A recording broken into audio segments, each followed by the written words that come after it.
देश में 40 दिन के बाद कोरोना संक्रमित लोगों का आंकड़ा 2 लाख से नीचे पहुंचा। प्रदेश में रिकवरी दर बढ़कर 93.84% तक पहुंची।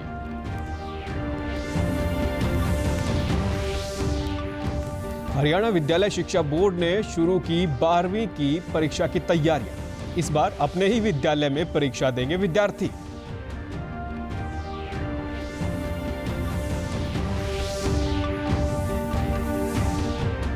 स्वास्थ्य मंत्री अनिल विज ने कहा, म्यूकोरमाइकोसिस के असली कारण को जानने के लिए अभी और शोध की आवश्यकता। लक्षण होने पर तुरंत जांच करवाने की दी सलाह।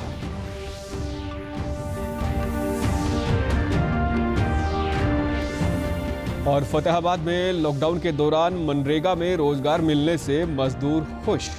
आजीविका देने के लिए सरकार का जताया आभार। नमस्कार, मैं सुरेंद्र कुमार। अब समाचार विस्तार से।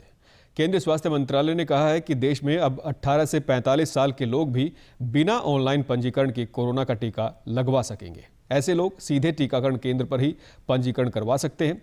अभी ये सुविधा केवल 45 साल से अधिक आयु के लोगों को ही उपलब्ध थी। फिलहाल ये सुविधा सरकारी टीकाकरण केंद्रों पर ही उपलब्ध होगी। वहीं कोरोना संक्रमण के खिलाफ चलाए जा रहे अभियान के कारण देश में नए मामलों की संख्या 40 दिनों के बाद 2 लाख से कम हुई है। मंत्रालय के मुताबिक कल देश भर में कोरोना के 1,96,427 नए मामले सामने आए हैं। वहीं पिछले 24 घंटों में 3,26,850 मरीज उपचार करवाकर स्वस्थ हो चुके हैं। देश भर में अब तक 20 करोड़ से ज्यादा कोविड टीकों की खुराक दी जा चुकी है। प्रदेश में कोरोना संक्रमण के सक्रिय मामलों की संख्या 38,000 से अधिक और कोरोना संक्रमण से स्वस्थ होने वालों की संख्या 6,96,000 से अधिक हो गई है। रिकवरी दर बढ़कर 93.84% हो गई है। केंद्र सरकार ने कोरोना की तीसरी लहर में बच्चों में संक्रमण के संभावित खतरे को खारिज कर दिया है। कोरोना महामारी की तीसरी लहर बच्चों के लिए अधिक गंभीर परिणाम वाली होगी, इसका अभी तक कोई संकेत नहीं मिला है। कोविड वर्किंग ग्रुप के चेयरमैन डॉक्टर NK अरोड़ा ने कहा कि ये मानने का कोई कारण नहीं है कि आने वाले हफ्तों, महीनों, अगली लहर में बच्चे कोविड-19 से अत्यधिक प्रभावित होंगे। वहीं इससे पहले एम्स प्रमुख डॉक्टर रणदीप गुलेरिया ने भी कहा था कि हमने कोरोना की पहली और दूसरी लहर में बच्चों में संक्रमण बहुत कम देखा है, इसीलिए अब तक ऐसा नहीं लगता है कि तीसरी लहर में बच्चों में संक्रमण गंभीर तौर पर देखा जाएगा। हरियाणा विद्यालय शिक्षा बोर्ड ने 12वीं की परीक्षाओं की तैयारियां शुरू कर दी हैं। इस बार बोर्ड के 12वीं कक्षा के विद्यार्थी अपने ही स्कूल में परीक्षा देंगे। परीक्षा 1.5 घंटे की ऑब्जेक्टिव टाइप होगी। ये फैसला शिक्षा मंत्री कंवरपाल गुर्जर ने केंद्रीय रक्षा मंत्री राजनाथ सिंह, केंद्रीय शिक्षा मंत्री डॉक्टर रमेश पोखरियाल निशंक के साथ ऑनलाइन चर्चा के बाद लिया है।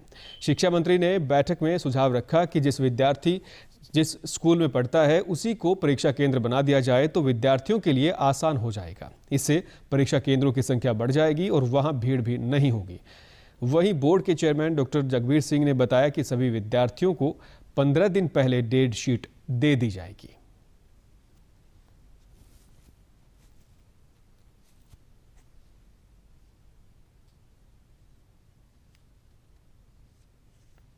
दो प्रकार के ऑप्शन दिए गए थे। एक मेन सब्जेक्ट की परीक्षा ले ली जाए, लेकिन उसके लिए CBSE ने बताया कि 3 महीने का ये प्रोसेस है। और दूसरा ऑप्शन ये दिया गया कि ऑब्जेक्टिव टाइप 1.5 घंटे की परीक्षा विद्यार्थियों के ही स्कूल से ले ली जाए और जो विद्यार्थी रह गए हैं उनकी परीक्षा दोबारा से ले ली जाए। तो माननीय शिक्षा मंत्री श्री कंवरपाल गुर्जर जी ने आज हरियाणा की जब बारी आई तो उस समय बताते उन्होंने कहा कि हम दूसरी ऑप्शन के साथ जाएंगे जिसमें ऑब्जेक्टिव टाइप प्रश्न पत्र लिया जाएगा और विद्यार्थियों को उन्हीं के अपने स्कूल के परीक्षा केंद्र अलॉट किए जाए। प्रदेश के स्वास्थ्य मंत्री अनिल विज ने कहा है कि म्यूकोरमाइकोसिस के सही कारण को जानने के लिए अभी और अधिक शोध की आवश्यकता है।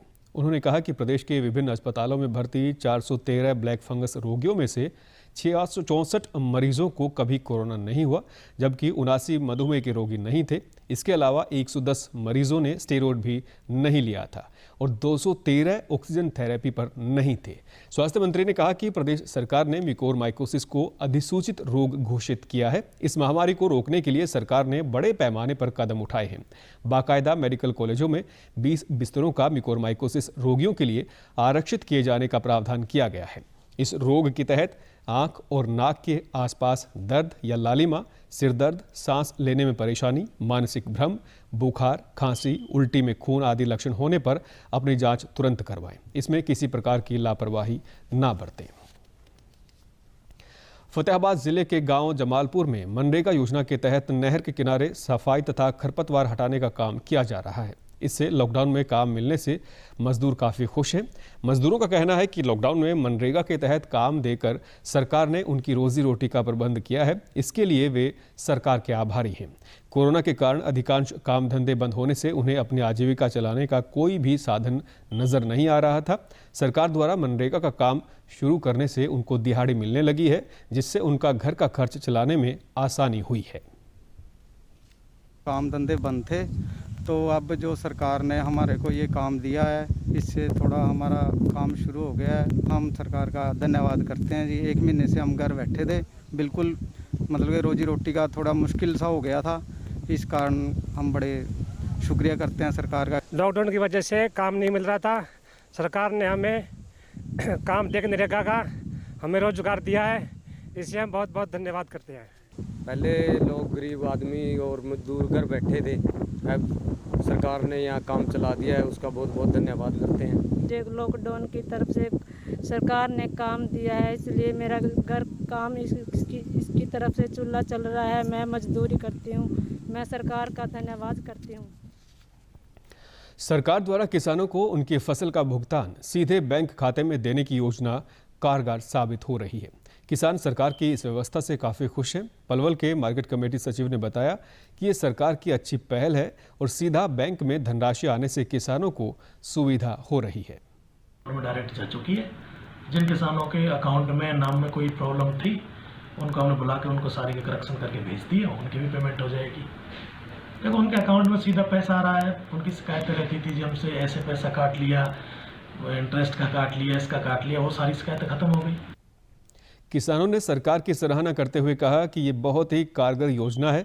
इससे सही समय पर धनराशि उनके बैंक खातों में आ गई है, जिससे उन्हें बेवजह आड़तियों के चक्कर लगाने से निजात मिली है। उन्होंने कहा कि पहले महीनों तक फसल का भुगतान के लिए चक्कर लगाने पड़ते थे, जिससे मानसिक परेशानी होती थी। सीधा अकाउंट में आई है, हमारे पैसे आए हैं जो, और बिचौलियों से हमारा कोई वो नहीं है। ये योजना बहुत बढ़िया है, डायरेक्ट सरकार खाते में पैसे डालती है। आगे भी ऐसा ही होता रहे। जो मैंने गेहूँ डाला, उसकी मेरी सीधी खाते में पेमेंट आ चुकी है। मैं अपने गेहूँ लेके आया था यहाँ मंडी में। सरकार ने बहुत अच्छी पॉलिसी बना रखी है। हमारे गेहूँ आते ही तुल गए हैं और गेट पास मार्केट कमेटी ने सही टाइम पे काट भी दिया है, और उसको तोलने के बाद हमारा माल जैसे लिफ्ट हुआ है, हमारे अकाउंट में हमारे पैसे पहुँच गए हैं और हम इस चीज़ से संतुष्ट हैं। सीधे खाते में पैसे पेमेंट आई, खाते में किसी से बिचौलियों से कोई लेना देना नहीं, टाइम पर पेमेंट आई है। डीडी न्यूज़ हरियाणा पर देश और प्रदेश से जुड़ी खबरों को विस्तार से जानने के लिए आप हमारे साथ फेसबुक, ट्विटर और यूट्यूब के माध्यम से भी जुड़ सकते हैं। हमसे जुड़ने के लिए आप हमारे सोशल मीडिया हैंडल को भी फॉलो कर सकते हैं। अब आप अपने मोबाइल फ़ोन से QR कोड स्कैन कर हमारे यूट्यूब चैनल पर सीधे पहुंच सकते हैं। प्रदेश में टीकाकरण करवाने को लेकर युवाओं में काफ़ी उत्साह है। 18 वर्ष से अधिक आयु के लोग कोविन पोर्टल के जरिए पंजीकरण करवाकर टीकाकरण करवाने पहुंच रहे हैं। सामाजिक संस्थाओं द्वारा रोहतक में युवाओं के लिए टीकाकरण की मुहिम चलाई जा रही है। इसी के तहत लगाए गए टीकाकरण शिविर में युवाओं को कोवैक्सीन व कोविशील्ड के टीके लगाए गए। इस दौरान स्वास्थ्य विभाग के चिकित्सक व स्वास्थ्य कर्मी मौजूद रहे। 1 महीने से वैक्सीनेशन कैंप लगाए जा रहे हैं, जिसके अंदर करीब कल तक हम 2200 वैक्सीन हम लगा चुके थे।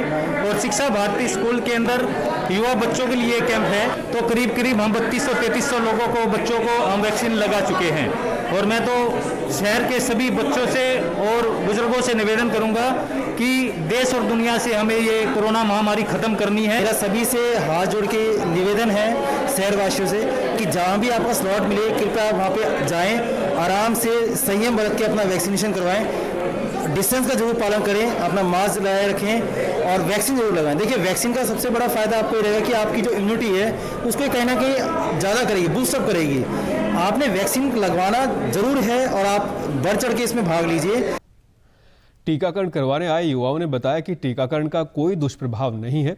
उन्होंने कहा कि कोरोना से बचाव के लिए वैक्सीनेशन अवश्य करवाना चाहिए। जा सकता है और कुछ तो है ही नहीं, इसलिए वैक्सीन लगवानी बहुत ज़रूरी है आज के टाइम में। वैक्सीन नहीं लगवाएंगे तो कोविड बढ़ता जाएगा। आजकल की हम जनरेशन पहले लगवाएंगे जब भी कोविड से बच सकते हैं सारे। मैं यहाँ वैक्सीन लगवाने आई हूँ और वैक्सीन सभी को लगवाना चाहिए क्योंकि हमारे फ़ायदे के लिए है और जब हम इस कोरोना महामारी को से तभी बच सकते हैं जब हम सब लोग वैक्सीन लगवाएंगे।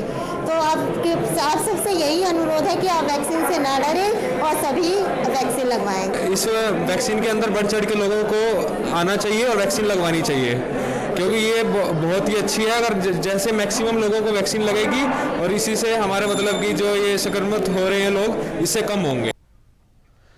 कोरोना महामारी से जंग में अस्पतालों में चिकित्सकों के साथ मेडिकल स्टाफ भी कोरोना योद्धा बनकर मरीजों का मनोबल बढ़ा रही है। करनाल के कल्पना चावला मेडिकल कॉलेज का बहुत सा नर्सिंग स्टाफ कोरोना पॉजिटिव आया, ठीक हुआ और तुरंत उसके बाद अपनी ड्यूटी ज्वाइन कर ली। ये कोरोना योद्धा मरीजों की देखभाल के साथ साथ उनका तनाव भी दूर कर रहे हैं। अस्पताल में चिकित्सकों के साथ उनकी टीम में स्टाफ नर्स, वार्ड बॉय व सफाई कर्मचारी की अपनी जिम्मेदारी होती है। एक मरीज को ठीक करने में इनका उतना ही अपना योगदान होता है जितना एक चिकित्सक का।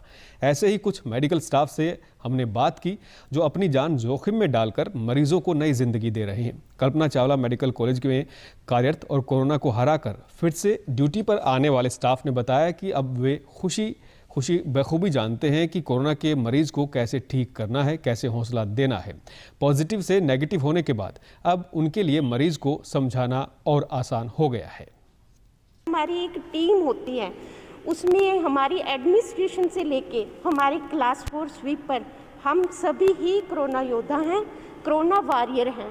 सब अपनी ड्यूटी करते हैं। डॉक्टर्स का अपना काम है, स्टाफ नर्सेस का अपना काम है, वार्ड बॉय का अपना काम है, इवन सिक्योरिटी गार्ड्स भी जो हमारे हैं वो भी कोरोना वॉरियर हैं क्योंकि ये हमारी एक टीम है।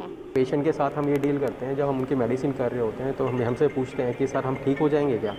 तो मैं उनको बोलता हूँ कि देखो मेरे को भी कोरोना हो गया था और मेरे को कोविड निमोनिया हो गया था, अंदर पैच भी हो गए थे। तो मैं इनको यही बोलता हूँ कि घबराने की ज़रूरत नहीं है, अच्छी डाइट लो और पॉजिटिव सोच रखो, ठीक है। टाइम लगेगा लेकिन हो जाता है बंदा ठीक, कोई दिक्कत वाली बात नहीं। अपनी डाइट अच्छी रखनी है और जो मेडिसिन है वो टाइम पे चल रही है और डॉक्टर से जो इंस्ट्रक्शन मिल रही है उसको फॉलो करना। कि सबसे पहले तो पैनिक ना हो क्योंकि बीमारी आई है चली जाएगी।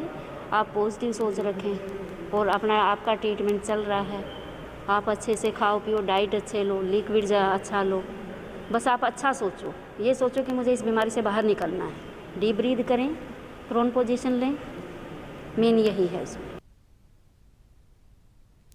प्रदेश के चरखी दादरी जिले में अब टीकाकरण केंद्र पर आने में असमर्थ दिव्यांगों को उनके घर पर ही वैक्सीन लगाई जाएगी। ये पूरे प्रदेश में अपनी तरह की अनूठी पहल है।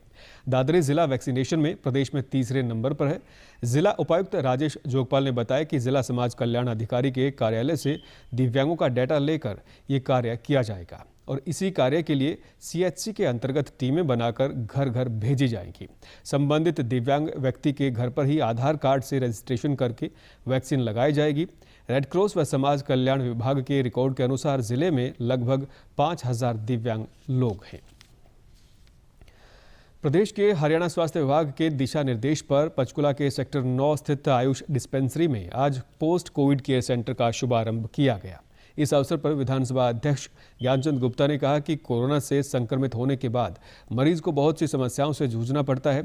उन मरीजों को इस केंद्र के शुरू होने से काफ़ी मदद मिलेगी। उपायुक्त मुकेश कुमार आहूजा ने बताया कि केंद्र पर उपलब्ध डॉक्टर मुख्य तौर पर काउंसलिंग करेंगे। इसके अलावा मरीजों को फिजियोथेरेपी व योग से भी मदद की जाएगी। ये सेंटर शुरू होने से जो हमारे कोविड पेशेंट्स हैं जो ठीक होकर के आए हैं, चाहे वो सीनियर सिटीजन्स हैं या हमारे युवा साथी हैं, वो यहाँ पर आकर के यहाँ डॉक्टर्स की परामर्श ले सकेंगे, डॉक्टर से कंसल्ट कर सकेंगे और किस प्रकार से उनको इलाज आगे होना चाहिए, क्या कोई मेडिसिन की ज़रूरत है या फिजियोथेरेपी की ज़रूरत है या कोई मेडिकेशन की ज़रूरत है या किस प्रकार से वो ठीक हो सकते हैं। तो मैं समझता हूँ कि बहुत बड़ा, बहुत अच्छा इनिशिएटिव जो है वो हेल्थ डिपार्टमेंट ने लिया। कोविड पीरियड के दौरान जो कोविड पेशेंट्स को या अदरवाइज भी लोगों को घर में बंद रहने के कारण कुछ कॉम्प्लिकेशंस जो रिपोर्ट हो रही हैं, जैसे कोई एंजाइटी है, किसी को डिप्रेशन है, समथिंग लाइक दैट, तो लगातार सेडेंटरी लाइफस्टाइल से फटीगनेस आ जाती है, फिज़िकल थोड़ा एक्टिविटी में इम्पेक्ट पड़ता है। इन सारे को करने के लिए हमने यहाँ पे एक प्रिलिमिनरी सेंटर बनाया है। यहाँ पे हमारे डेंटल के या कुछ और मेडिकल ऑफिसर जिसको कोई कॉम्प्लिकेशन है तो वो आएंगे, ओपीडी में उनको चेक करेंगे, जिस तरह की उसको दिक्कत है उस तरह का इलाज किया जाएगा। लाभार्थियों ने बताया कि पोस्ट कोविड केयर सेंटर में पंजीकरण के बाद उनका बीपी, शुगर आदि का चेकअप करके आवश्यक दवाइयाँ दी जा रही हैं। इसके अलावा योग करवाया जा रहा है, जिससे मरीज को मानसिक व शारीरिक तौर पर स्वस्थ होने में सहायता मिलेगी। यहाँ पे जो सेंटर खुला हुआ है पोस्ट कोविड के लिए, यहाँ पे काफ़ी अच्छी सुविधाएं हैं, यहाँ का स्टाफ काफ़ी अच्छा है। और यहाँ पे जब मैं आया मुझे पता लगा इसके बारे में, तो यहाँ पे इन्होंने हमारा कार्ड बनाया, बीपी चेक किया, शुगर चेक किया और विटामिन की दवाइयाँ दी, योगा वगैरह कराया। बहुत ही बढ़िया यहाँ का जो है ट्रीटमेंट है। हमें पता लगा यहाँ कोविड सेंटर खोल रखा है, यहाँ आए, हमारा रजिस्ट्रेशन हुआ, योगा कराए, मेडिसिन दिए, चेकअप हुआ, हमारा बहुत अच्छा है खोल रखा है कोविड सेंटर। अंत में इस बुलेटिन के मुख्य समाचार एक बार फिर। देश में 40 दिन के बाद कोरोना संक्रमित लोगों का आंकड़ा 2 लाख से नीचे पहुंचा। प्रदेश में रिकवरी दर बढ़कर 93.84% तक पहुंची।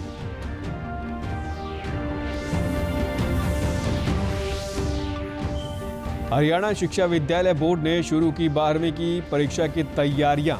इस बार अपने ही विद्यालय में परीक्षा देंगे विद्यार्थी।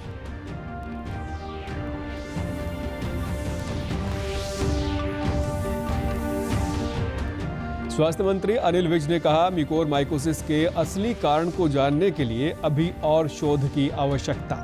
लक्षण होने पर तुरंत जांच करवाने की दी सलाह।